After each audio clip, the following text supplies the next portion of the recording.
छत्रपती शिवाजी महाराजांच्या नावाचा केवळ जयघोष करून चालणार नाही, तर त्यांच्या गडांचं रक्षण आणि संवर्धन करण्याची जबाबदारी प्रत्येक मराठी माणसाची, असा प्रभावी संदेश खासदार छत्रपती शाहू महाराज यांनी रविवारी किल्ले भुदरगड इथे दिला। खासदार निलेश लंके यांच्या आपला मावळा संघटनेतर्फे सुरू असलेल्या गड संवर्धन आणि स्वच्छता मोहिमेचा 8वा टप्पा हजारो तरुण तरुणींच्या उपस्थितीत उत्साहात पार पडला। या मोहिमेचा शुभारंभ खासदार छत्रपती शाहू महाराज, आमदार जयंत पाटील आणि ज्येष्ठ सामाजिक कार्यकर्ते व्ही पाटील यांच्या हस्ते झाला। गडांवरील स्वच्छता, मंदिरे दुरुस्ती, सूचना फलक बसवणं हे छोटे पण प्रभावी उपक्रम आहेत। पुढील पिढ्यांसाठी स्वच्छ आणि सशक्त गड सोडून जाण्याचे कार्य निलेश लंके करतात।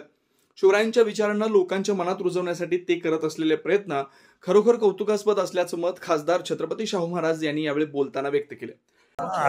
भुदरगडच्या या स्वच्छता मोहीम आणि संवर्धनाच्या मोहिमेमध्ये आपण सगळेच सहभागी झालो। खासदार श्री लंके यांनी हे नियोजन केलेलं आहे आणि अशा तऱ्हेने अनेक किल्ल्यांच्या कामामध्ये आपण सहभागी नेहमी होत आलोय आणि ते आपलं कर्तव्य आहे। आपल्याला सगळ्यांनाच माहिती आहे की शिवाजी महाराजांचं नाव घेऊन देशाची दिशाभूल होत राहते, ही थांबली पाहिजे। खासदार निलेश लंके यांनी यावेळी स्वतः झाडू हातात घेऊन स्वच्छतेत सहभाग घेतला। त्यांनी मावळ्यांसमोर सांगितलं की लोकप्रतिनिधी म्हणून भाषणापेक्षा कृतीला अधिक महत्त्व आहे।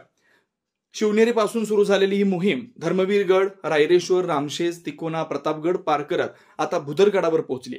छत्रपती शिवाजी महाराजांच्या गडकोटांचा हा वारसा अखंड राहावा म्हणून हा उपक्रम आहे। लंके यांनी सरकारकडून गड संवर्धनासाठी विशेष निधी मिळवून देण्यासाठी प्रयत्न करण्याची ग्वाही दिली। रविवारी सकाळी आपला मावळाचे टी-शर्ट घातलेले हजारो युवक युवती फावडे, कुदळ, झाडू घेऊन जय शिवरायच्या घोषात गडाकडे रवाना झाले। कचरा निर्मूलन, झुडपांची छाटणी, वृक्षारोपण, बाके, डस्टबिन, सौर दिवे बसवणं अशा अनेक उपक्रमांनी गड परिसर स्वच्छ व आकर्षक झाला। छत्रपतींचं नाव घेतल्याशिवाय त्या कार्याला सुरुवात होत नाही, पण त्याच छत्रपती शिवरायांच्या विचारांचा कुठेतरी विसर पडलेला आपल्याला पाहायला मिळत आहे आणि त्यांनी त्यांच्या ज्या स्मृती, त्यांच्या ज्या आठवणी त्या अखंडितपणे अभेद्य राहिल्या पाहिजेत आणि चंद्र सूर्य जोपर्यंत आहे तोपर्यंत छत्रपती शिवरायांचा विचार प्रत्येकाच्या मनामध्ये राहिला पाहिजे। ह्या हेतूने आपण एक ठिणगी म्हणून काम केलं पाहिजे। ती छत्रपती शिवरायांच्या जयंतीच्या निमित्त किल्ले शिवनेरी या ठिकाणी सुरुवात केली आणि आजची ही 9वी मोहीम आहे। त्या गडावर जायचं, गडाची स्वच्छता करायची, साफसफाई करायची, काही दिशादर्शक फलक लावायचे, काही ठिकाणी डस्टबिन ठेवायच्या, काही ठिकाणी बाकडे ठेवायचे, काही छोट्या मोठ्या प्रमाणात कलरिंग असेल तर ती करायची। सगळ्यात महत्त्वाचं स्वच्छता राहिली पाहिजे, खंडित अबाध्य हा विचार राहिला पाहिजे।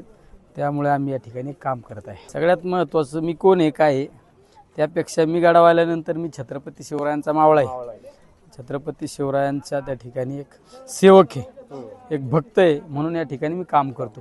पद प्रतिष्ठा अनेक पदाधिकारी या ठिकाणी उपस्थित, पण सगळे विसरून जातात। ज्या त्या मतदारसंघात ज्या त्या क्षेत्रामध्ये सोडून द्यायचं, इथं मावळा म्हणून यायचं। आता रात्री आम्ही इथं मुक्कामी आलो, आम्ही शाळेत झोपलो, बऱ्याच लोकांचे आम्हाला फोन आले, तुम्ही इकडं व्यवस्था केली, तिकडे व्यवस्था केली। नाही, आपण मावळे म्हणून आलो ना, मावळ्यांसारखंच राहिलं पाहिजे। आम्ही घोंगडी टाकून झोपलो।